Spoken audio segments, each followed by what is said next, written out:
Hello everyone, a warm welcome to all of you in another important current event session on the ESIC 2021 Deputy Director Exam. I hope that all of you are healthy and preparing well for your ESIC 2021 exam. And my dear learners, as we all know that current events is very important section for this particular Deputy Director exam. So in the today's session, we will be discussing the 15 most important MCQs for the current event section of ESIC 2021 Deputy Director exam. So before starting the session, if you are new to our YouTube channel, kindly subscribe it and press the bell icon to receive all the latest updates of the courses and videos offered by us.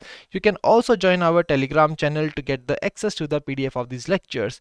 To join the Telegram channel, kindly click on the link given in the description below. So my dear learners, let's start the session, and here is the very first question on your screen, and all of you are requested to answer the question in the comment section below. And the question is, consider the following statements in relation to Convoke 2021-2022. So my dear learners, to answer this question correctly, first of all you are required to carefully read out the question, that what exactly is the demand of the question, and then you are required to identify the correct statement in relation with the Convoke 21-2022. And here are the three statements that you are required to go through very well, and then tell me in the comment section below that what exactly is the right answer to this question. So when we talk about the very first statement, it says that it is a national research symposium recently launched by Niti Aayog in partnership with Bharti Foundation. The second statement talks about the aim of this particular initiative, that is Convoke 2021-2022. And the third statement is talking about the theme, that is the theme for Convoke 2021-2022 will be school leadership for the teachers excellence. So my dear learners, now you're required to tell me that which of the statements given above is or are correct in relation with Convoke 2021-22. So when we talk about the right answer to this question, then the right answer to this question is option B, that is both statement first and second are correct. So my dear learners, what exactly is incorrect about the third statement? The third statement, if we talk about the wrong component, then it is the theme. There is some issue with the theme for the Convoke 2021-2022, and what exactly is the theme for Convoke 2021-2022? We will be discussing this in the upcoming slides. So my dear learners, when we talk about the Convoke 2021-2022, it is a national research symposium for the teachers and heads of schools. Means it is a platform where all the teachers, the heads of the schools are going to gather together, and they are going to discuss on the subject of increasing the learning outcomes in the school. And my dear learners, this particular initiative has been launched by Niti Aayog in partnership with the Bharti Foundation, and it is a national research symposium. And we have already discussed that during this particular symposium, all the school teachers, heads, the principals of the government schools and teachers are being encouraged in order to adopt the scientific approach in order to improvise the learning outcomes in the school. And why exactly it has been launched? It has been launched to address the challenges in imparting the education and strengthening its quality in India. So why exactly this particular symposium was being launched? The reason was that, see, in the process of providing education in India, the stakeholders are facing various kind of challenges, and what exactly these challenges are, and in order to address those challenges, this particular national research symposium has been launched, which is being titled as Convoke 2021-2022. And my dear learners, under this particular symposium, they are going to encourage the use of research as a tool to enhance the teachers' capabilities, and they are also going to improve the student learning outcomes. And why exactly we have placed the National Education Policy 2020 here? The reason being, the National Education Policy 2020 also recommends the development of such kind of platforms where the academicians, the teachers, the head of the schools, the education scholars can gather together and share their ideas, so that these ideas, which are really practical and very impactful, they can be scaled up and replicate all over the country. So that is why this particular program has been taken place. So my dear learners, when we talk about the theme for Convoke 2021, which is really very important to be remember, and this is also going to tell you that why exactly the third statement of the question was incorrect, as The theme for Convoke 2021-2022 is School Leadership for the School Excellence, and that is the correct theme for this event. And I hope that this particular part is very much clear to all of you. And now we are moving towards the next question, which is here on your screen. So the next question is, which one of the following countries has announced to establish the world's first Bitcoin city? So here you are required to tell me the name of the country which is going to establish the world's first Bitcoin city, whether it is option A, B, C and D. Please tell me your answers in the comment section below. See, all these kinds of initiatives which are the very first in the world or the very first in India, and they are really very important from the current event point of view, and you are required to cover them from the exam point of view. So my dear learners, when we talk about the world's first Bitcoin city, then this first Bitcoin city in the world will be launched in El Salvador. So this is the country where this world first Bitcoin city is going to be established in the upcoming future. So my dear learners, when we talk about the detailed news, then you can see here that El Salvador has announced to build the world's first Bitcoin city in the eastern region of La Union City. And my dear learners, this city will be powered by the geothermal energy from the volcano. Once again, a very unique initiative here, which is being taken by the El Salvador. And when we talk about the funds which were required to develop this city, then they are supposed to come from the Bitcoin backed bonds. So here, when we talk about the important key takeaway, you are required to remember the name of the country which is going to establish the world's first Bitcoin city. I hope that this is very much clear to all of you. Now we are moving towards the third question, which is here on your screen. So my dear learners, the third question is about the Atmanirbhar Shilpkar scheme. And in order to answer the question correctly, you are required to analyze these three statements mentioned here about the Shilpkar scheme and then tell me that which statement is or are correct with respect to the above mentioned scheme. So my dear learners, when we talk about the first statement is that it has been launched by the Northeastern Development Finance Corporation Limited. The second statement talks about the aim of this particular scheme, that is to develop the petty artisans of the Northeastern region by providing financial assistance in the form of term loan. And when we talk about the third statement, it is saying that the credit facility which is being provided under the scheme will be collateral free, and it is going to carry a subsidized interest rate of 6% per annum. So please identify the correct statement as per the Shilpkar scheme and then tell me in the comment section below that what exactly is the right answer. And my dear learners, when we talk about the right answer to this question, the right answer is option D, that is all of the above, as all these statements which are being mentioned here about the Atmanirbhar Shilpkar scheme are correct. So let's discuss this scheme in detail, and here you can see that NEDFI, that is Northeastern Development Finance Corporation Limited, has recently launched the Atmanirbhar Shilpkar scheme for the artisans under the Ministry of Donor. Okay, so my dear learners, why exactly this scheme has been launched? See, when we talk about this scheme has been launched in order to develop the petty artisans of the Northeastern region. And how these petty artisans will be developed? They will be developed by providing financial assistance in the form of term loan for the income generating activities. And when we talk about the income generating activities, it can be expanding their existing businesses, it can be modernizing their present businesses, or it can be setting up new units of their businesses. So these are the different income generating activities for which the financial assistance will be provided under the Atmanirbhar Shilpkar scheme. When we talk about some other important features about the scheme, and here you can see that the credit facility which will be provided as a part of the Shilpkar scheme, then the credit facility is going to be the collateral free, and it is going to carry a subsidized interest rate of 6% per annum, which can be repayable in 24 months. So I hope that this particular part is also clear to all of you. And now my dear learners, we are moving towards the next question, which is here on your screen.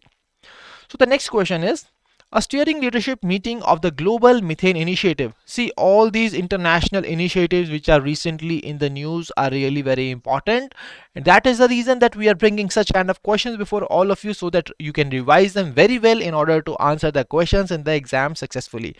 Coming back to the question, the GMI initiative has been held virtually. So now the question is that which one of the following is presently the chair of the Global Methane Initiative, which is a voluntary government and an informal international partnership which has been launched in order to reduce the methane emissions. So my dear learners, here the options are China, India, Uruguay and Canada. So please tell me the answer in the comment section below, that which country is presently the chair of this global methane initiative. Okay, so when we talk about the right answer to this question, the right answer to this question is option D, that is Canada. So my dear learners, recently a steering leadership meeting of this GMI initiative was held virtually, and India has co-chaired this particular meeting along with the United States of America. And when we talk about the chairperson, then presently the chair is being held by Canada for this global methane initiative. Okay, so when we talk about this methane initiative, then my dear learners, this initiative was being launched in year 2004, and it is an international public-private initiative which advances cost-effective near-term methane abatement and recovery and use of methane as a clean energy source in the three sectors. And what exactly these three sectors are? These are biogas, coal mines and oil and gas systems. So I hope that this particular part is also very much clear to all of you. And my dear learners, now we are moving towards the next question, which is here on your screen. The next question is about another important initiative which was being launched recently during the COP26 summit, and the initiative is Clean Green Initiative. And here once again three statements have been mentioned here about the initiative, and to answer the question correctly, first of all you are required to focus on the question. The question says that which of the statements given above is or are incorrect in relation with the Clean Green Initiative. So in order to answer the question, you must have the knowledge about the Clean Green Initiative, and then you are required to identify the incorrect statement. By using the elimination method, you can just analyze the statement. If it is correct, you can eliminate that particular option, and then you are required to tell me the answer in the comment section below, that what exactly is the right answer.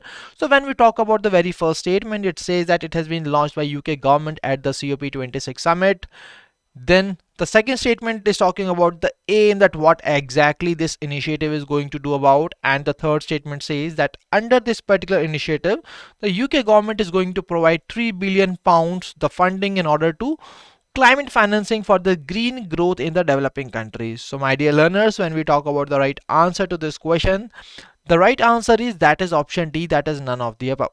And why exactly it is option D? Because all the statements which are being mentioned here in the question about the Clean Green Initiative are correct as per the Clean Green Initiative, and that is the reason that the right answer to this question is option D, that is none of the above. So discussing this initiative in detail, in here you can see that this initiative was being launched by the UK government at the COP26 summit. So please in the comment section below tell me that where exactly the COP26 summit was being held. And my dear learners, I want to add one more important point here, that during this COP26 summit only, our Honorable Prime Minister has announced that India is having a target of becoming net zero carbon emission by year 2070. And this is once again a very important point that you must remember, because it is very probable to be asked in the exam. Okay, so now when we talk about coming to the Clean Green Initiative, then my dear learners, it is a part of the United Kingdom's contribution to the G7 Build Back Better World initiative, which was announced at the G7 summit, which was held in Carbis Bay, United Kingdom in the month of June 2021.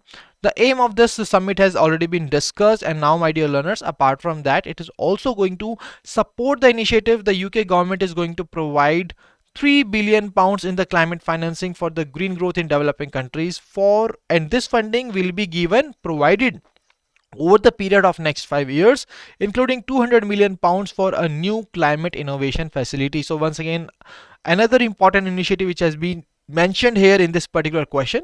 Apart from that, further in an aid-backed private infrastructure development group, the UK has committed more than £210 million in the new investment at COP26. And why exactly it is being provided? In order to support the transformational green projects in the developing countries. So I hope that this particular initiative and all the information about this initiative is very much clear to all of you. And now my dear learners, let's move on to the next question, and the next question is here on your screen. So the next question is about the Global Pension Index 2021, and it is one of the reports which is related to the pension, and here you are required to analyze the statement which are being mentioned here and then tell me in the comment section below that which statement which is being given above are correct as per the Global Pension Index 2021. See, this Global Pension Index 2021, this is one kind of report which was being launched recently, and in the exam as well we have seen such kind of questions which have been asked in the exam. So now please tell me that which statement is or are correct as per the Global Pension Index 2021. So my dear learners, when we talk about the very first statement, it is saying about the releasing body for this index, that is the Mercer CFA Institute. The second statement says that this index analyzes 43 retirement systems of the world on the three sub-indexes. And what exactly these three sub-indexes are? These are adequacy, sustainability, and integrity. Okay. And when we talk about the third statement says that India has been ranked 40th in the Global Pension Index 2021 with the index score of 43.3. So my dear learners, please tell me in the comment section below that which statement is or are correct as per the Global Pension Index 2021. So when we talk about the right answer to this question number 6, the right answer is option C, that is all of the above. That means all the statements which are being mentioned here about the Global Pension Index are correct. So let's discuss this Global Pension Index 2021 in detail and let's see that what exactly it is having for us. So first of all, when we talk about the index, the very first thing that you are required to cover is the releasing body of that particular index, and here the releasing body is Mercer CFA Institute. Okay. And my dear learners, this particular institute, while releasing the Global Pension Index, analyzes the 43 retirement income systems which represents more than 65% of the world's population. And when we talk about the range of the scores which the countries have achieved in the Global Pension Index 2021, then there you can see that the lowest score was being attained by Thailand with the score of 40.6, and the highest score was attained by Iceland, the score of 84.2. And my dear learners, we have already seen there that in the question that this particular analysis of the Global Pension Index is being based on three sub-indexes, and what exactly these are the adequacy, sustainability, and integrity. When we talk about adequacy is about, see, the primary objective of any pension system in the world is to provide adequate amount of after retirement income, and that's how the adequacy sub-index measures this particular part of the Global Pension Index. When we talk about the sustainability, this sustainability measures that whether that the amount that particular retirement system is providing to the people, whether it will be able to provide the same amount for the longer period of time. That is how sustainable that particular pension plan is. So that is what the sustainability measures. And when we talk about the integrity is all about the governance and the regulation, and these are those factors which influences the community, that whether they are having the confidence on that particular retirement system or not. So this is all about the sub indexes of the Global Pension Index, and I hope that these are very much clear to all of you. And now my dear learners, when we talk about these particular indexes, then you are required to remember the India's rank, which is very important, and then you are required to remember the top performer as well as worst performer. And already we have discussed this. And when we talk about India's rank was 40th in the Global Pension Index with a score of 43.3. When we talk about top performer, it was topped by Iceland with a score of 84.2, and Thailand was the worst performer with the score of 40.6. And now discussing the India's rank in much more detail, that how was India's performance in the Global Pension Index. You can see here that India's rank was overall 40th with a score of 43.3. And when we talk about the sub-indexes, then India's rank as well as the score in the sub-indexes is also being mentioned here. You can go through them very quickly. And when we compare India's performance with the previous year performance of India, here you can see that India's score has decreased from 45.7 in year 2020 to 43.3 in year 2021. And apart from that, this index also mentions some action points with the help of which India can improve its retirement system. India can improve its ranking in the global pension index. And my dear learners, here are the points and you can go through them very quickly for the value addition. And now we are moving towards the next question, which is here on your screen. So the next question is about the Rail Kaushal Vikas Yojna. Okay, and here you are required to choose the correct option using the code which are being mentioned above. So when we talk about the Rail Kaushal Vikas Yojna, here the very first statement says that it was launched by Ministry of Railways in year 2021. It aims to provide training skills to the youth in various trades, and under this scheme, training will be provided to 50,000 candidates over a period of 3 years under the Apprentice Act of 1961. Okay, so now after analyzing all these three statements about the Rail Kaushal Vikas Yojna, all of you are required to answer the question in the comment section below that what exactly is the right answer to this particular question. And my dear learners, when we talk about the right answer to this particular question, the right answer is option D, that is all of the above. So this is the right answer to this particular question. And my dear learners, discussing this in detail, this scheme was being launched in year 2021 and the nodal ministry is the Ministry of Railways. And when we talk about the nodal agency for the execution of the scheme, then Banaras Locomotive Works has been chosen as the nodal agency for this particular scheme. And when we talk about the aim, this particular scheme has been launched in order to provide training skills to the youth in the various trades with the specific focus on jobs which are relevant to the railways. Okay, and when we talk about the target of this particular scheme, the scheme has been launched in under this particular scheme, training will be provided to 50,000 candidates over a period of 3 years under the Apprentice Act of 1961.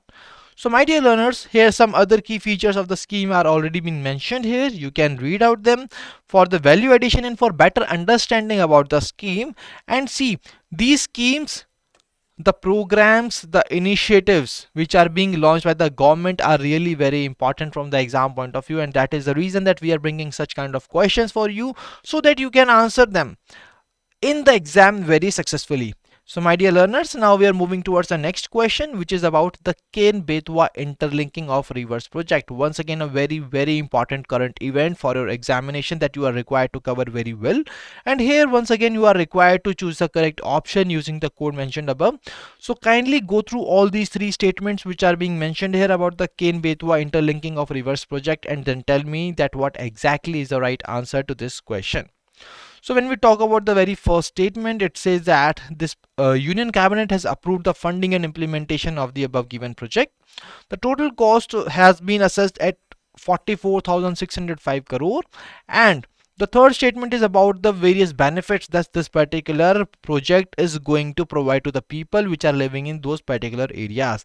And when we talk about the right answer to this question, the right answer to this question is option D, that is all of the above.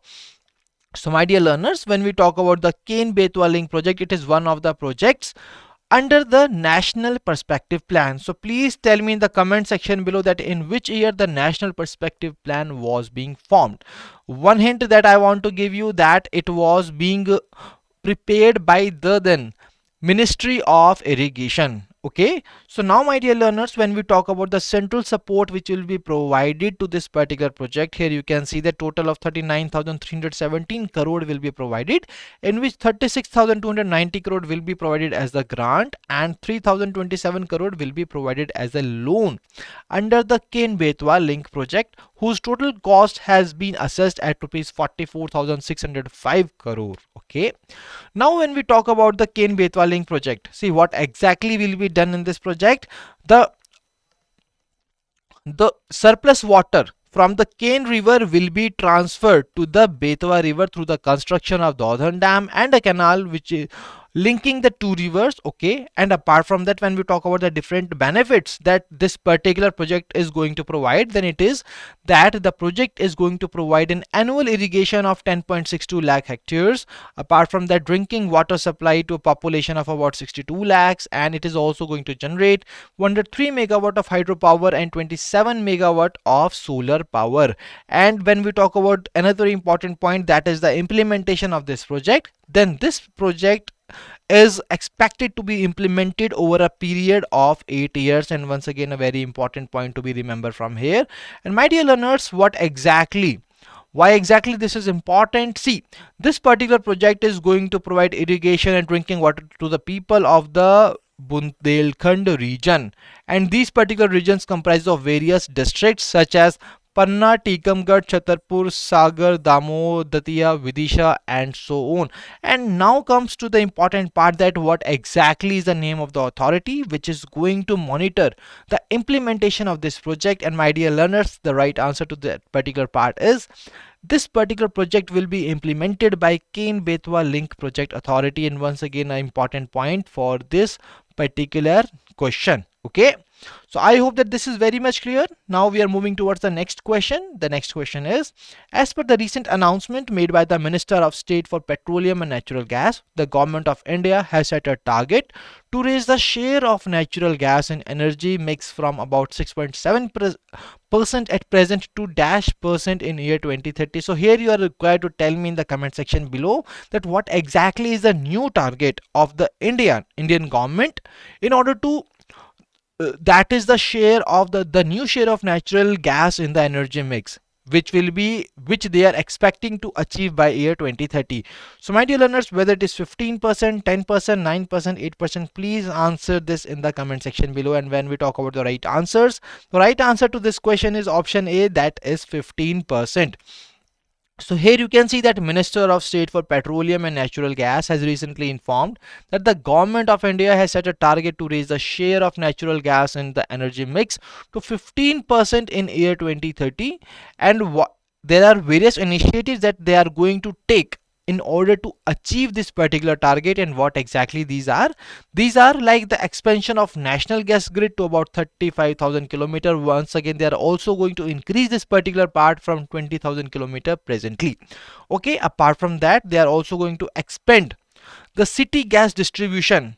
And after the completion of 11th CGD, around 96% of the India's population and 86% of the geographic area will be covered under the CGD network. And these are those various important initiatives which they have taken in order to achieve the target, that is to increase the share of natural gas in the energy mix to 15% by year 2030. So I hope that this particular part is also very much clear to all of you. And now we are moving towards the next question, which is here on your screen.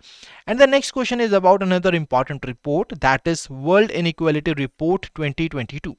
So my dear learners, please tell me in the comment section below, by analyzing the statements which are being mentioned here, that which statement is correct as per the World Inequality Report 2022. So the very first point says that it has been launched by the France-based organization. The second statement says that as per the report, MENA, that is Middle East and North Africa region, are the most unequal regions of the world. And when we talk about the India, that India stands out as a poor and very unequal country as per the World Inequality Report 2022. So my dear learners, when we talk about the right answer to this question, the right answer to this question is option D, that is all of the above. That means all the statements mentioned here about the World Inequality Report 2022 are correct. So I hope that this part is very much clear. And now we are moving towards the detailed discussion of this particular World Inequality Report, and let's see that what exactly are some other points which you are required to remember from the exam point of view. So first of all, when we talk about the World Inequality Report, then my dear learners, this report has been launched by World Inequality Lab. Okay, and this report tracks the global inequalities, and there are various pillars on the basis of which it tracks the global inequalities, and these are the national income, national wealth, then gender equality, and the inequality in the carbon emissions. So these are the four pillars around which this particular report tracks the global inequalities. And when we talk about the key findings, then here you can see that India has been mentioned as a poor and very unequal country, as top 1% of the population holds more than 22% of the total national income in year 2021 in India. And that shows that how much inequality is there in India. And when we move further, here you can see that top 10% holds 57%, while bottom half holds just 13% of the total national income in year 2021. My dear learners, one more very important point which this particular report mentions, and it is that The report flagged a drop in the global income during the 2020, with about half the dip in the rich countries and the rest in the low income and emerging regions. See, a very important finding is this, that this report mentions that there was a drop in the global income. But my dear learners, when we remove the India from this particular analysis, this particular report says that actually there was a slight increase in the global income during 2020. See, when we remove India, there was a slight increase, but when we add India to the analysis, there was a drop in the global income, and that shows the stark picture in the India, that how much exactly the inequality is being ingrained in the India. Okay, so my dear learners, apart from that, when we talk about average national income of the Indian adult population, then it was mentioned as 2,04,200. Some other important findings are also being mentioned here, but one important finding that you are required to remember is that the Middle East and North Africa are the most unequal regions in the world. And when we talk about the a region which is having the lowest inequality level, then that was Europe, which has top 10% income share is around 36%. So I hope that this particular report is very much clear to all of you. And my dear learners, there are some more additional points which are mentioned here. You can go through them very quickly for the value addition and for the other key important findings from this World Inequality Report 2021. Now we are moving towards the 11th question, and the 11th question is, consider the following statements in relation with the scheme that is Vandhan Yojna. So my dear learners, here please analyze these statements which are being mentioned here about the Vandhan Yojna, and then tell me in the comment section below that which statement is incorrect statement in relation with the above mentioned scheme. See, before answering the question, always carefully read out the question, that what exactly the question is demanding. As when we talk about this particular question, it says that you are going to tell me the incorrect statement in relation with the Vandhan Yojna. So my dear learners, when we talk about the statements, the very first statement is talking about the launch year and the ministry which has launched this particular scheme. The second statement is talking about the aim, and the third statement is talking about that under the scheme Vandhan Vikas Kendras will be constituted, and they are going to provide skill upgradation and capacity building training and setting up of primary processing and value addition facilities. So these are the three statements. Please analyze them and tell me that which one of the following are incorrect statement which are being mentioned here. And when we talk about the right answer to this question, the right answer is option D, that is none of the above. That is all the statements mentioned here about the Vandhan Vikas Vandhan Yojna are correct. So discussing this scheme in much more detail, and here you can see that this particular scheme was being launched in year 2018 by the Ministry of Tribal Affairs. And when we talk about the nodal agency for the implementation of the scheme, the nodal agency was TriFed, and the objective of the scheme is to improve the tribal incomes through the value addition of the tribal products. So my dear learners, when we talk about the key features of this particular scheme, and you can see here that at a state level, the state nodal agency for the minor forest produce and the district collectors are envisaged to play a pivotal role in the scheme implementation at the grassroots level. And under the scheme, the Vandhan Vikas Kendras will be constituted, and they are going to provide skill upgradation and capacity building training and setting up of the primary processing and value addition facilities. So you can go through them. You can go through these other features as well for the value addition for this particular scheme. And now my dear learners, I hope that this scheme is very much clear to all of you. See, whenever you are covering in a scheme, you are required to cover that scheme on some dimensions. And here the dimensions which are really very important to be covered are the launch year, the nodal ministry, the nodal agency, the objective of the scheme, the features of the scheme. And apart from that, you are also required to remember that who are the beneficiaries of that particular scheme. Okay, so now whenever you are covering any kind of scheme, kindly cover these schemes on the basis of these dimensions, and I really believe that you will be able to cover all the important parameters which you are required to remember from that particular scheme. I hope that this is very much clear to all of you. And now we are moving towards the next question. And the next question is about the National Mission on Edible Oils, Oil Palm. So my dear learners, once again you are required to analyze this scheme and then tell me in the comment section below that which is the correct statement as per the National Mission on Edible Oils, Oil Palm. Okay, so my dear learners, the very first statement says that this particular mission was being launched in year 2021. It is a centrally sponsored scheme, And on what thing exactly it focuses on? It focuses on the northeast region and the Andaman and Nicobar Islands. Okay, and what exactly is the aim of this scheme? It aims to decrease the area under the cultivation for oil palm by an additional area of 6.5 lakh hectare. So my dear learners, please tell me that which one of the following statements which are being mentioned here are correct as per the National Mission on Edible Oils Oil Palm. Okay, so here when we talk about this particular scheme, then my dear learners, the right answer to this question is option B, that is both statement 1 and 2 are correct. Okay, so what exactly is wrong about the third statement? When we see this statement very carefully, it says that it aims to decrease the area under the cultivation for oil palm. But when we talk about the National Mission on Edible Oil Palm, then my dear learners, this scheme aims to increase the area. This scheme aims to increase the area under cultivation for the oil palm by an additional area of 6.5 lakh hectares, and that is the reason that the statement number third is incorrect and the right answer is both statement 1 and 2 are correct.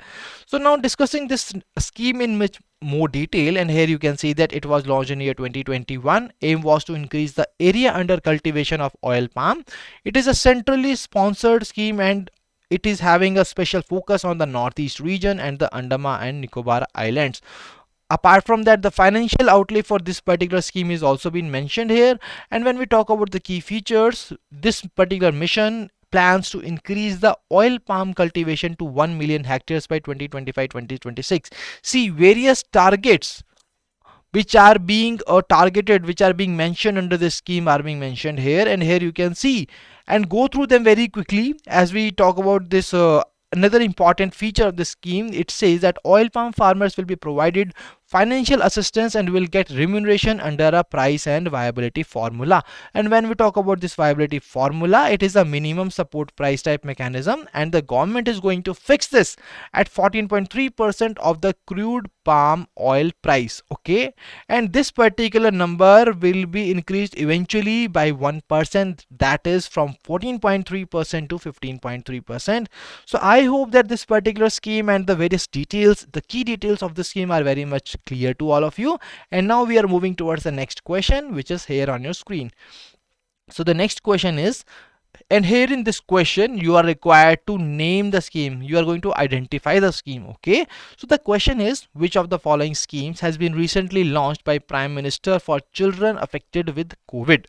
So my dear learners, please tell me in the comment section below that what exactly is the name of the scheme which has been launched by the Prime Minister for the children which are being affected with the COVID. The first one is PM Care for Children Building Capacity of COVID Affected Children Scheme. The second statement is PM Cares for Children Empowerment of COVID Affected Children Scheme. Third statement is PM Cares for Children Building Potential of the COVID Affected Children Scheme. And my dear learners, when we talk about the right answer to this question is option B, that is PM Cares for Children Empowerment of the COVID Affected Children Scheme. So this is the right answer to this question. Now discussing this scheme is in much more detail, here you can see that this scheme has been launched for those children who have lost both parents or the surviving parent or the legal guardian or adoptive parents due to COVID-19. See, this particular eligibility criteria is very much important to be covered from this particular part. That is, this scheme has been launched for those children who have lost both parents or surviving parents or the legal guardian or adoptive parents due to COVID-19. Okay, and my dear learners, apart from that, when we talk about this scheme, under this scheme a fixed deposit will be deposited in the name of the child, and under this a corpus of 10 lakh will be created for each child when he or she reaches 18 years of age from the contribution from PM Cares Fund. Apart from that, a monthly financial stipend will also be provided to the children under this scheme, and apart from this, health insurance will also be provided to the children under this particular part of scheme, as it says that all the children All the children which are eligible to get benefit under the scheme will be enrolled as a beneficiary under the Ayushman Bharat scheme with the health insurance cover of rupees 5 lakhs. So my dear learners, I hope that once again this particular scheme and the details about the scheme are very much clear, why the scheme was very much clear, and what are the different features that you are required to remember from this scheme is also very much clear to all of you. And now let's move on to the next question, which is here on your screen. So now you are required to tell me that which one of the following has recently been granted the observer status by the United Nations. See, United Nations has recently granted the observer status to one of these particular organizations, and you are required to identify that particular organization which has recently granted the observer status. Okay, so whether it is International Solar Alliance or International Energy Agency or International Atomic Energy Agency or OPEC, please answer the question in the comment section below. Please tell me that which of the following has recently been granted the observer status by the United Nations, and the right answer to this question is option A, that is International Solar Alliance. So my dear learners, recently United Nations has granted the observer status to the International Solar Alliance. And what exactly this International Solar Alliance is? It is an action oriented member driven collaborative platform which is being launched to increase the deployment of the solar energy technologies. Okay, and my dear learners, when we talk about this particular initiative, it was a joint effort by India and France which aims to mobilize the efforts against climate change through the deployment of the solar energy solutions. That means by deploying the solar energy solutions, they are aiming to mobilize efforts against the climate change. They are aiming to they are aiming to reduce the air pollution. They are aiming to reduce the global warming, and that is the reason that this particular initiative has been launched. And when we talk about this particular initiative, then my dear learners, this International Solar Alliance is being headquartered at Gurugram, Haryana. Okay, and it is being guided by its one of the strategies, that is towards 1000, in which it aims to mobilize USD 1000 billion of the investments in solar energy solutions by year 2030. So once again, a very important point that you are required to remember about the International Solar Alliance, that under this alliance they are aiming to mobilize $1000 billion as a investment in the International Solar Alliance for the solar energy solutions. And what exactly is the target year? The target year is 2030 for this particular part. So I hope that this particular question is very much clear to all of you. And now we are moving towards the next question, which is here on your screen. And the next question is about the We Think Digital program. So once again, you are required to go through all these statements which are being mentioned here about the We Think Digital program, and then tell me that which statement are incorrect as per the We Think Digital program. So when we talk about the very first statement, it is saying that it is being run collaboratively by NCW, Facebook and Cyber Peace Foundation. The second statement is talking about the launch of this particular program, that this program was launched from the state of Uttar Pradesh in India. That means Uttar Pradesh was the very first state which has got the benefit of this We Think Digital program, which is being run collaboratively by National Commission for Women, Facebook and Cyber Peace Foundation. And the third statement is talking about the aim of this program, that is this program aims to overcome the gender imbalance on the internet. Okay, so my dear learners, please tell me in the comment section below that which one of the following statements given above is or are incorrect. And here when we talk about the right answer to this question is option D, that is none of the above. That means all the statements mentioned here about the We Think Digital program are correct.